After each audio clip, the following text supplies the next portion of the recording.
The French accent vanished in an instant. You were so easy, Bruce. Lonely widower, desperate to feel like a man again, terrified of dying alone. You practically begged me to steal from you. Bruce Genthner stumbled backward. The woman he was about to marry, Natasha Laurent, sophisticated art dealer, the love of his second chance, was speaking Russian now. Her voice harsh, cold. The surveillance footage on his daughter's laptop still playing behind her. Everything was a lie? Every word, every touch, every "I love you." Svetlana's cruel smile replaced Natasha's warmth. Did you really think a woman like me would fall for a 58-year-old man naturally? 500 guests waited in the ballroom. Genthner wedding was already trending. And Susan Jordan, the daughter he'd pushed away for questioning this woman, had the proof. $800 million stolen, 2 suspicious deaths, an international crime syndicate. In 72 hours, a $4.2 billion empire would crumble. But Bruce was about to discover what he should have valued all along. The Four Seasons Grand Ballroom glitters with excess. 500 guests, including celebrities, politicians, and tech industry titans, witness what should be the wedding of the decade. Bruce Genthner, self-made tech billionaire worth $4.2 billion, stands at the altar. His bride, Natasha Laurent, is a vision in white. A 32-year-old international art dealer with mysterious European sophistication. Bruce's journey from poor immigrant kid in Boston's working-class neighborhoods to tech royalty took 30 years of brutal work. 3 years ago, his wife Eleanor died from cancer, leaving a hole in his life. Then Natasha appeared at a charity gala, and suddenly, Bruce felt alive again. She was cultured, intelligent, never impressed by his money. She said she loved him for who he was. But as Natasha glides down the aisle, someone is watching with terror in her eyes. Susan Jordan, Bruce's daughter, sitting in the back row uninvited, having snuck past security, knows the woman her father is about to marry is a lie. Every word, every gesture, every loving glance has been calculated. Susan spent 6 months investigating, lost her job over her obsession, drained her savings hiring private investigators. She has proof. The officiant asks if anyone objects. This is the moment. Susan thinks of all the times her father dismissed her concerns, called her jealous, chose this stranger over his own daughter. But she thinks of her mother too, Eleanor, who made Bruce promise to protect their daughter always. Susan stands. I do. The ballroom erupts in chaos. 500 guests turn in their seats, gasps and murmurs spreading like wildfire. Bruce's face flushes red with fury and humiliation. Natasha remains perfectly composed, but her hand tightens around her bouquet. Susan walks down the aisle, her laptop clutched to her chest. Security guards approach, but Bruce holds up a hand. He's too proud to have his daughter dragged out in front of society's elite. Susan, what are you doing? His voice is low, dangerous. Saving you, Dad. Even though you told me I wasn't your daughter anymore if I couldn't accept Natasha. The guests lean forward. This is better than reality TV. Susan's voice shakes but doesn't break. Her name isn't Natasha Laurent, I have proof. Please, before you sign any marriage licenses, before you legally bind yourself to this woman, just look at what I found. Natasha finally speaks, her voice honey smooth with a perfect French accent. Bruce, darling, your daughter has been struggling with your decision to move on from Eleanor. Perhaps we should speak privately with her and a therapist. It's a brilliant move, painting Susan as unstable, grieving, unable to accept her father's new relationship. Bruce wavers. This is his daughter, but she's humiliating him in front of everyone who matters. And Natasha has been so patient with Susan's jealousy. The back room, Bruce finally says. 5 minutes, Susan, then you leave, and we continue this wedding. As they exit, Bruce, Natasha, Susan, 2 lawyers, and head of security, the ballroom explodes with conversation. Phones emerge. By the time they reach the private room, Bruce Genthner wedding is already trending on Twitter. In the private room, Susan opens her laptop with shaking hands. 6 months of investigation, hundreds of hours, every penny of her savings. It all comes down to this. Dad, 3 months ago when I met Natasha, something felt wrong. Her stories were too perfect. So I did what I do as a journalist. I investigated. She pulls up the first document. Natasha Laurent supposedly ran a successful art gallery in Paris for 10 years, but there's no record of any gallery by that name. Her French identity documents only go back 3 years. Natasha's lawyer interjects. This is harassment.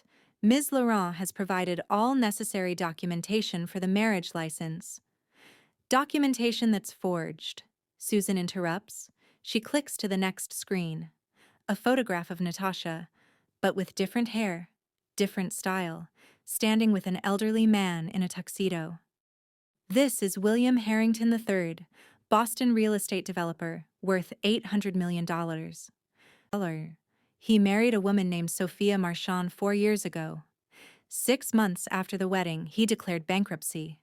8 months later, he died in a car accident. Sophia Marchand disappeared with $200 million. Bruce stares at the photo. That's not. It's her, Dad. Same bone structure, same eyes. She changes her appearance, but it's her. Susan clicks through more photos. This is Richard Vanderbilt with a woman named Katerina Belmont, now serving time for manslaughter after Richard died from accidental food poisoning. This is Sergio Costa with Anastasia Romero. They're still searching for her after Sergio's yacht exploded in the Mediterranean. The room is silent except for the click of Susan's keyboard. And this, Susan's voice breaks, is surveillance footage from 2 weeks ago. The video plays Natasha, dressed casually in jeans and a leather jacket, her sophisticated persona completely dropped, meeting with 3 men in a parking garage. The audio is clear enough to hear Natasha speaking in Russian, not French, Russian, discussing the Jordan job and how she's about to become co-owner of his companies. One of the men hands her a document labeled Transfer Instructions. Bruce stumbles backward into a chair. His face has gone gray. Natasha doesn't run. Instead, her entire demeanor shifts. The French accent vanishes, replaced with harsh Russian edges. You stupid girl! You should have taken the $2 million I offered you to disappear. Susan gasps. That anonymous offer? That was you? Of course.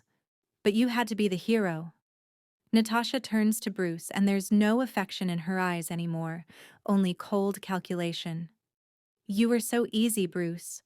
Lonely widower, desperate to feel like a man again, terrified of dying alone. You practically begged me to steal from you. Bruce's voice is barely a whisper.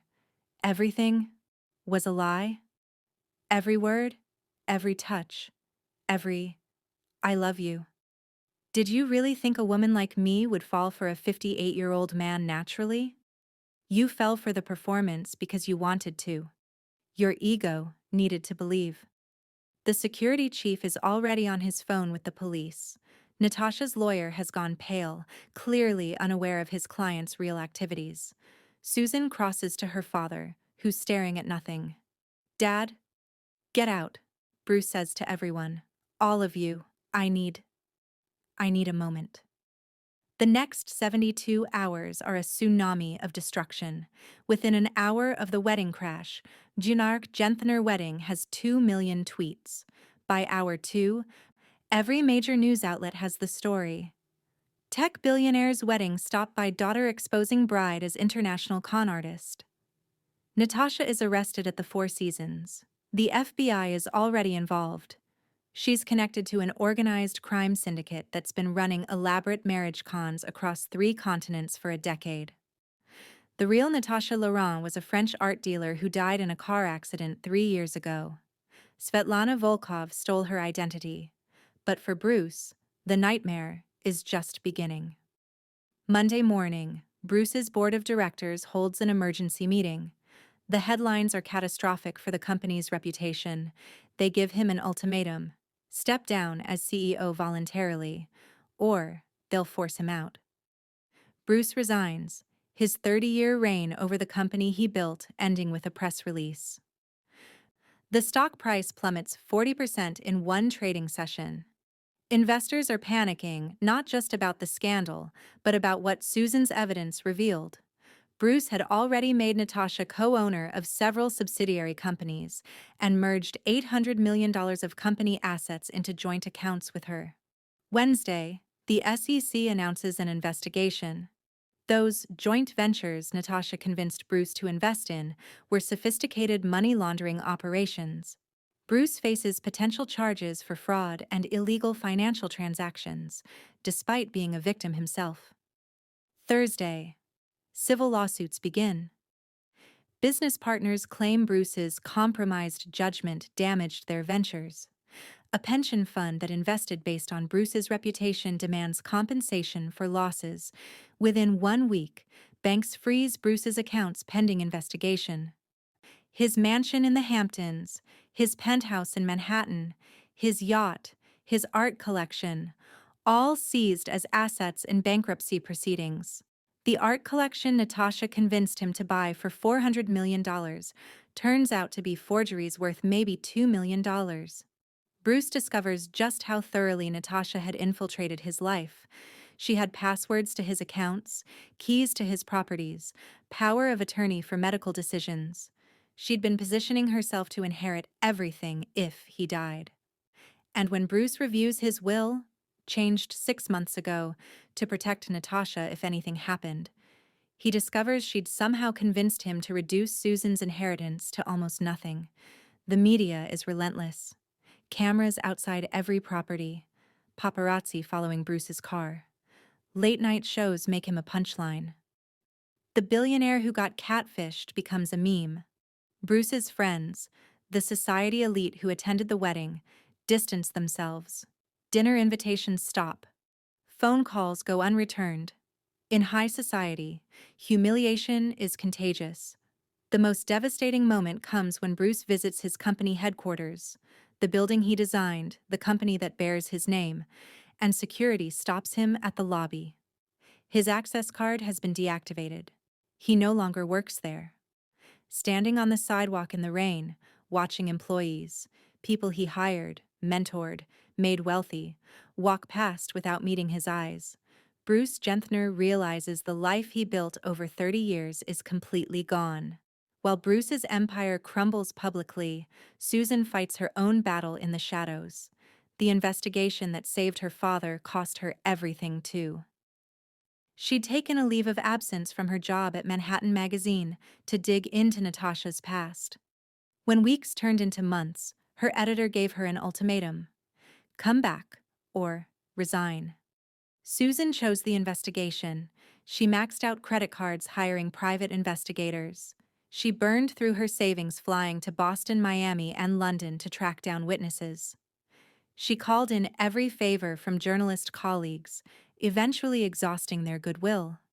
Her relationship with Bruce had been loving but complicated, made more so by the fact that she was Eleanor's daughter from a first marriage, adopted by Bruce when he married Eleanor.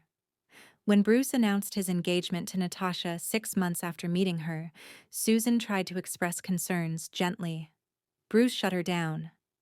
As Susan dug deeper and found more evidence, her warnings became more urgent. Bruce interpreted this as Susan being unable to accept Eleanor's replacement. Their arguments escalated. Finally, 3 weeks before the wedding, they had the fight that shattered everything.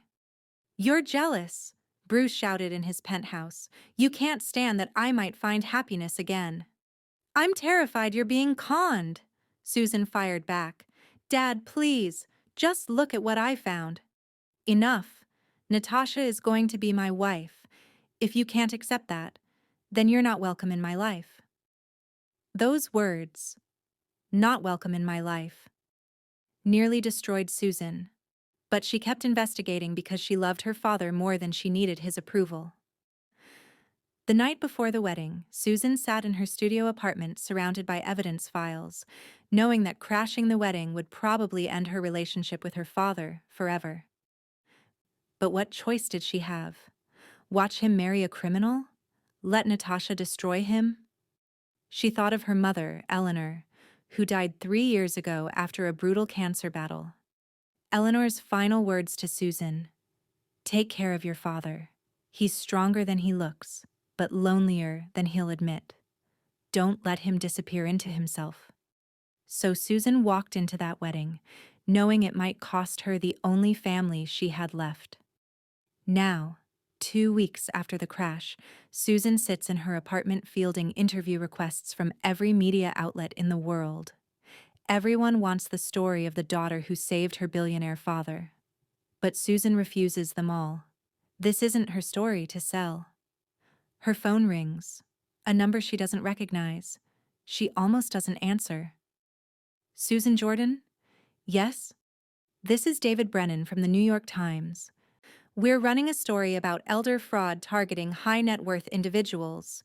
Your father's case is the centerpiece. We'd like your comment." Susan's stomach sinks. What are you saying about him? The truth, that he was conned. But some of our sources suggest he ignored red flags and made reckless financial decisions. There's discussion about whether his age made him vulnerable to manipulation, whether he was really fit to run a company. Susan interrupts. None of that is true. He was targeted by sophisticated criminals. This wasn't about age or competence. We're still running the story. After he hangs up, Susan realizes the nightmare isn't over. The media will pick her father apart. And while Bruce hasn't spoken to her since the wedding, she still feels the need to protect him. 3 months after the wedding that never was, Bruce Genthner sits in a studio apartment in Queens, not a penthouse, not the Hamptons estate. A 600-square-foot studio with water-stained ceiling tiles and a radiator that clanks at 3 a.m. The bankruptcy proceedings left him with $200,000, 1/20 of his former wealth. His lawyers are expensive. He sold everything else to pay settlements and avoid criminal prosecution. Bruce spends his days in the apartment, avoiding windows because paparazzi still occasionally stake out the building. He's lost 30 pounds. His $300 haircuts have been replaced with home buzzing. The custom suits are gone. He wears jeans and t-shirts from Target. The psychological descent has been worse than the financial one. Bruce built his identity on 3 pillars. Intelligence. He saw opportunities others missed. Judgment. He read people and situations accurately. And control. He shaped outcomes through force of will. Natasha destroyed all 3 pillars. He wasn't intelligent. He was blind. His judgment was compromised by loneliness and ego. And he had no control. He was a puppet dancing to someone else's script. Every morning, Bruce wakes up replaying moments with Natasha, seeing them with new eyes. Every affectionate touch was calculated. Every laugh at his jokes was performance. Every "I love you" was a lie. When she told him about her difficult childhood in France, she was reading from a script. When she cried about her late husband, she was accessing acting skills. The humiliation is crushing. Bruce can't go anywhere without being recognized. At the grocery store, people stare and whisper. A teenager asked for a selfie with the guy who got catfished. His former peers have vanished. Dinner invitations stopped. Charity boards asked him to resign. The tech conference where he was a keynote speaker for 15 consecutive years uninvited him. But the deepest pain isn't the lost wealth or status. It's Susan. Bruce has replayed their final fight hundreds of times. He chose Natasha over his daughter. He said Susan wasn't welcome in his life. He kicked her out of the wedding. And when she saved him anyway, he couldn't even thank her. He was too humiliated, too destroyed. She tried calling once, the week after the wedding. Bruce didn't answer. What could he say? You were right? I'm sorry? The words felt pathetically inadequate for what he'd done. Susan hasn't called again. Bruce spends one particularly dark Tuesday contemplating what he has left to live for. His company is gone. His wealth is gone. His reputation is destroyed. His daughter won't speak to him. At 58, he has to rebuild from nothing. But this time, he's not a hungry young immigrant with a dream. He's a cautionary tale, broken and ridiculous. He Googles Susan's name, something he does several times a day, though he'd never admit it. A new article appears. Investigative journalist Susan Jordan returns to field with exposé on romance scams targeting the wealthy. Bruce reads it. The article is brilliant, deeply researched, compassionately written, exposing the international networks that prey on vulnerable people. Susan interviewed a dozen victims, all wealthy men and women who'd been conned. She treats them with dignity, not mockery. In the final paragraph, she writes, "These victims aren't stupid, they're human. They wanted love and trusted the wrong person. There's no shame in that. The shame belongs to the predators." Bruce sits in his small apartment and cries for the first time since Eleanor's funeral. His daughter is defending people like him even though he didn't defend her. He picks up his phone, scrolls to her number, and stares at it for 20 minutes. But he still doesn't call. The shame is too great. 4 months after the wedding crash, Bruce receives an unexpected email. "Mr. Jordan, I hope this message finds you well. My name is Kevin Park, founder of Green Code Technologies. I know you're going through a difficult time, but I wanted to reach out. Your lecture at Stanford in 2019 changed my life. You said, 'Failure is just expensive education.' I'm looking for advisors who've lived that lesson. Would you consider consulting for my startup? I can't pay your old rates, but I can offer equity and the chance to build something meaningful again. Kevin."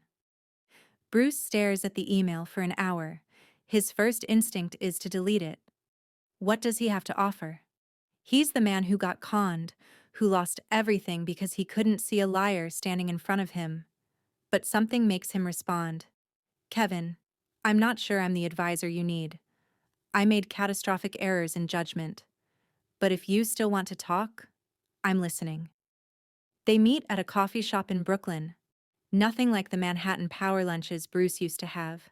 Kevin is 27, brilliant, nervous. His startup is developing AI-powered tools for environmental monitoring. It's bootstrapped, scrappy, the kind of company Bruce built 30 years ago. "Why me?" Bruce asks. "I'm famous for being a fool now." Kevin doesn't flinch. "You're famous for building a revolutionary company from nothing, for seeing opportunities others missed, and for surviving something that would have broken most people. That's the advisor I need." They talk for 3 hours. Bruce finds himself energized in a way he hasn't been in months. He's not performing or posturing. He's just sharing what he knows. When Kevin asks about the Natasha situation, Bruce is honest. "I stopped listening to people who disagreed with me. I thought being successful meant I couldn't be wrong. That's what made me vulnerable." Kevin nods. "That's actually why I need your advice. I'm terrified I'll make the same mistake. Let ego blind me." Bruce leaves the meeting with something he hasn't felt since the wedding crash: purpose. Over the next month, Bruce takes on 3 more consulting clients, all small startups, all offering equity instead of big fees. He moves into a slightly larger apartment in Brooklyn. He starts going to the gym. He gets his hair cut professionally. He's not building wealth anymore. He's building something more durable. One evening, Bruce is at a startup accelerator event, the kind of casual networking he used to send subordinates to. A young founder approaches. "Bruce Genthner? I just read your daughter's article about romance scams. That took guts to live through." "My daughter wrote that?" "Yeah, Susan Jordan. It's amazing. She interviewed you, right?" "No," Bruce says quietly. "She didn't." That night, Bruce reads Susan's article again, all 10,000 words. She quotes a dozen victims of romance scams, giving them space to tell their stories. She presents the psychology of why intelligent, successful people fall for cons. She explains the sophistication of modern criminal networks, but she doesn't mention Bruce Genthner. Not once. She could have. The story of the billionaire father and the daughter who saved him would have been Pulitzer-worthy. Every outlet wanted it, but Susan chose to protect him instead. Bruce realizes his daughter has been protecting him for months, refusing interviews, declining book deals, turning down the chance to capitalize on the most dramatic story of her career. All while Bruce was too ashamed to even call her. The next morning, Bruce does what he should have done 4 months ago. He calls Susan. She answers on the fourth ring. "Hello? Susan, it's Dad." Silence. Then, "I know. I'm sorry I didn't call sooner. I was ashamed. But that's not an excuse for not thanking you for saving my life. You sacrificed everything to warn me, and I chose her over you. I can't fix that, but I need you to know. I'm sorry. For all of it." More silence. Bruce thinks she might hang up. "I didn't do it for thanks," Susan finally says. "I did it because you're my father." "I know. Which is why what I did was unforgivable." "I didn't say it was unforgivable. I said I didn't do it for thanks." Bruce's voice breaks. "I read your article. You could have made me the centerpiece. You could have launched your career back spectacularly. Why didn't you use my story?" "Because it's your story, not mine. You've been humiliated enough." "Susan, I don't deserve you." "No," she says, but there's warmth in her voice now. "You probably don't. But you're stuck with me anyway." They talk for 2 hours. Bruce tells her about the startups he's advising, the strange peace he's found in having less. Susan tells him about getting her job back, about the deeper investigation she's doing into international romance scam networks. Before they hang up, Bruce says, "Would you want to have coffee sometime? I have a lot to apologize for, and a phone call isn't enough." "Yeah, Dad, I'd like that." 6 months after the wedding crash, Natasha Volkova, her real name, goes to trial. The prosecution has built an overwhelming case. Natasha was part of an international criminal syndicate that had been running sophisticated romance scams for over a decade. They targeted wealthy widowers and divorcees, studied their vulnerabilities, and created custom personas designed to exploit those vulnerabilities. Natasha personally had conned 5 men before Bruce, stealing over $600 million total. 2 of those men died under suspicious circumstances, though prosecutors can only prove fraud charges. Bruce is required to testify. It's the first time he's seen Natasha since the wedding, and he prepares himself for days beforehand. Susan offers to go with him, but Bruce declines. "This is something I need to do alone." On the witness stand, Bruce is asked to describe how he met Natasha. He tells the story, a charity gala 18 months ago. She'd seemed uninterested in his wealth, fascinated by his mind. They'd talked for 3 hours about art and philosophy and loss.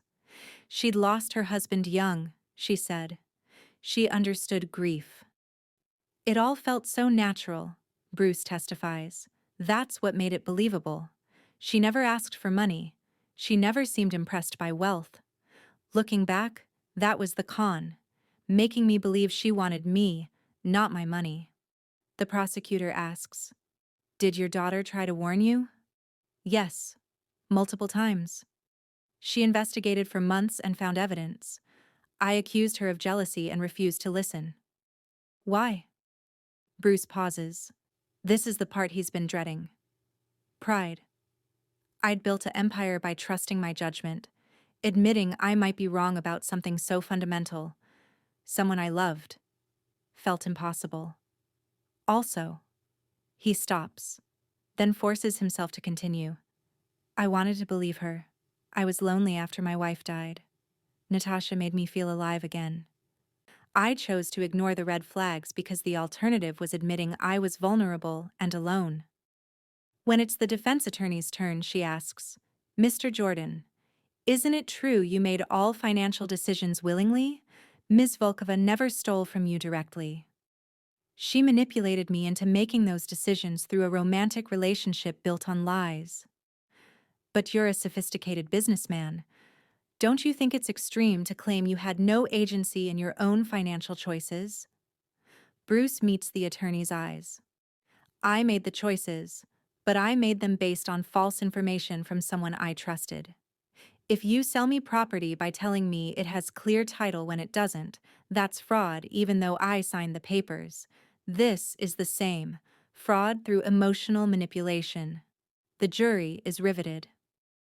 Here's a billionaire admitting vulnerability, refusing to hide behind his former status.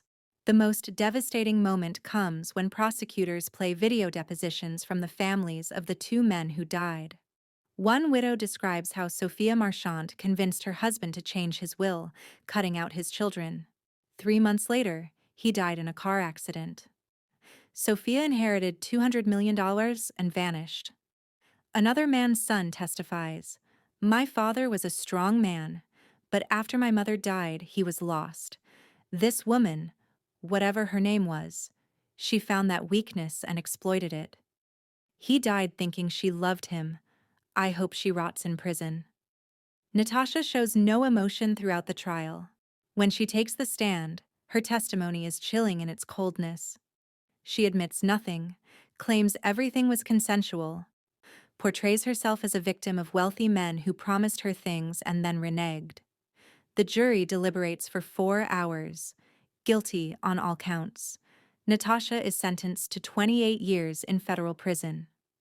As she's led away in handcuffs, she looks at Bruce one final time. There's no apology in her eyes, no regret, just contempt. Outside the courthouse, reporters swarm Bruce. He gives a brief statement. "I hope this verdict brings some measure of justice to all the victims of romance scams. These crimes are about more than money. They're about betraying the fundamental human need for connection.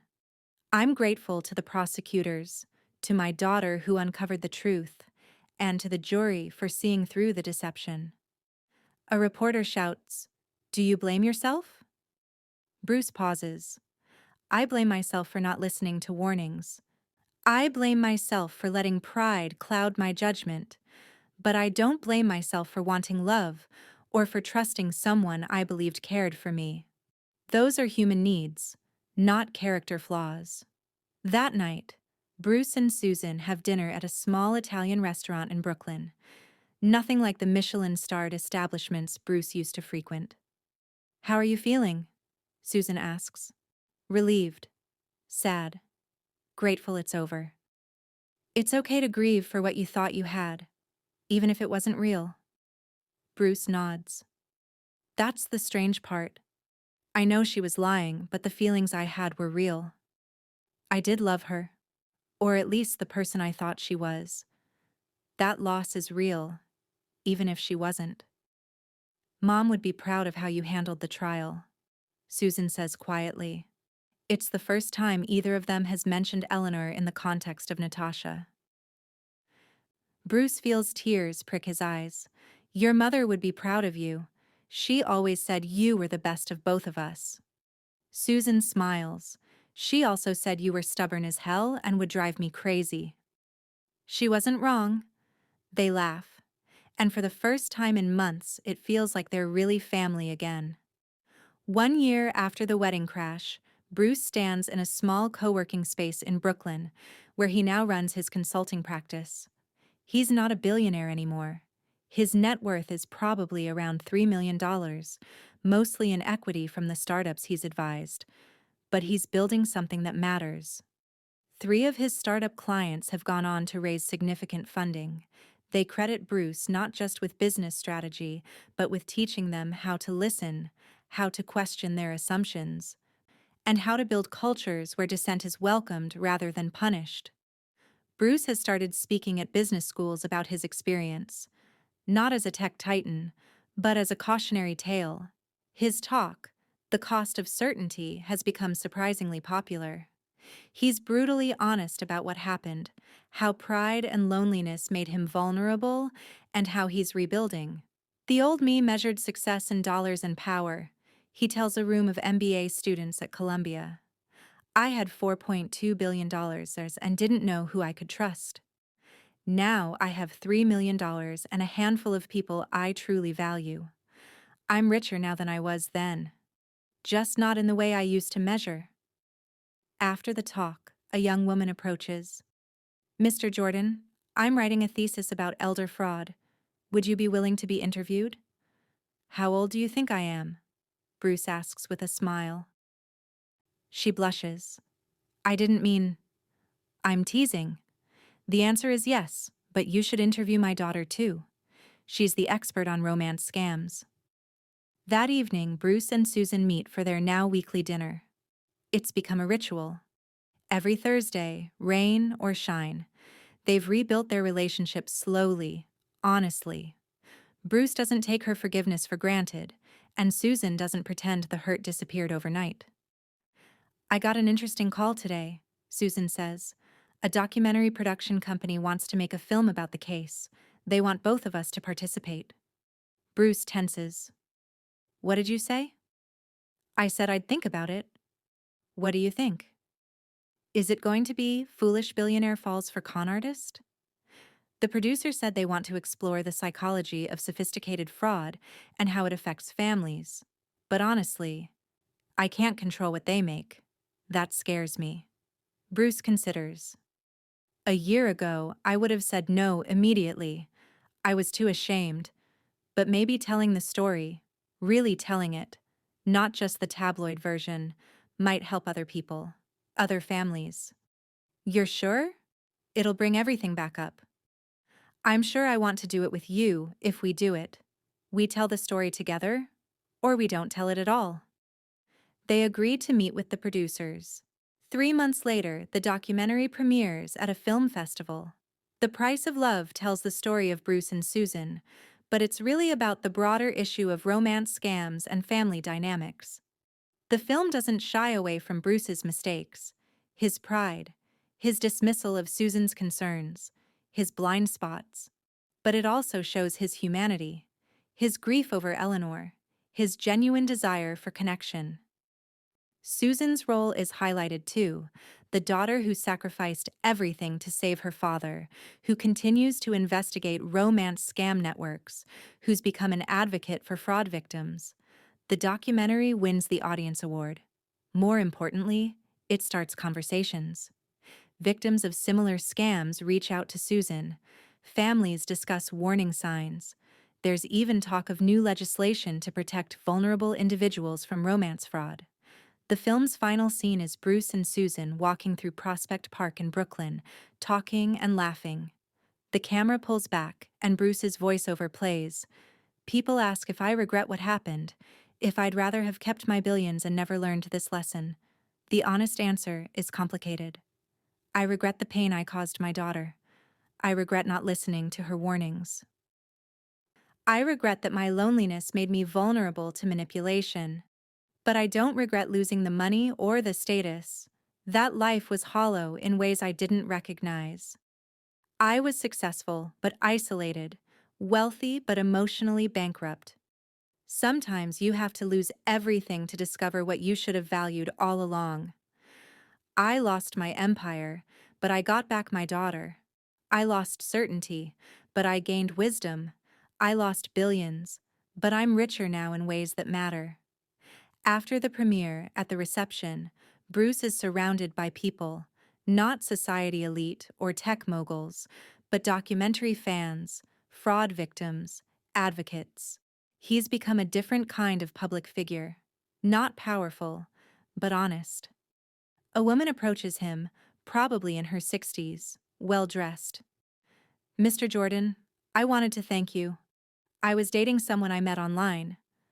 Watching your documentary made me realize he was using the same tactics on me. I ended it and reported him to the authorities. You might have saved me from your fate. Bruce takes her hand. I'm glad something good came from it.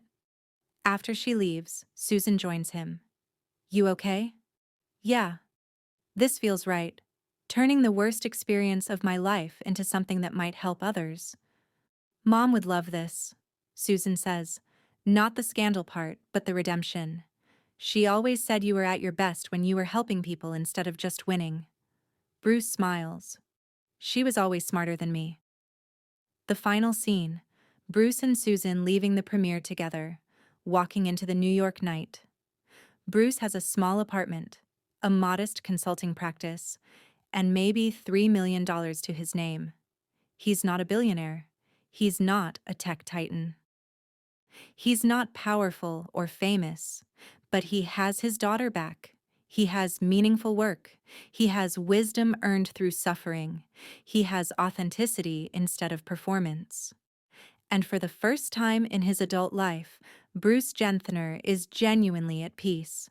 The wedding crash that seemed like an ending was actually a beginning. Bruce lost his empire, but found his soul. Susan lost her job, but found her calling. Natasha is in prison for 28 years. The documentary has sparked a national conversation about romance fraud and elder abuse. Most importantly, a father and daughter who nearly lost each other forever have rebuilt their relationship on a foundation of honesty and humility. Sometimes the only way forward is to lose everything and discover what really matters. What do you think? Was Susan right to crash the wedding so publicly? Or should she have handled it differently? And could you forgive a parent who chose a stranger over you? Share your thoughts in the comments below, and subscribe for more real-life stories of family drama, betrayal, and redemption. These situations are more common than you think. Bruce lost billions but gained what truly mattered: his daughter. Sometimes we have to lose everything to see what's really valuable. If this story touched your heart or made you think about your own relationships, show some love by hitting that like button, and subscribe for more powerful stories about redemption, family bonds, and second chances. These real-life dramas are more common than you think.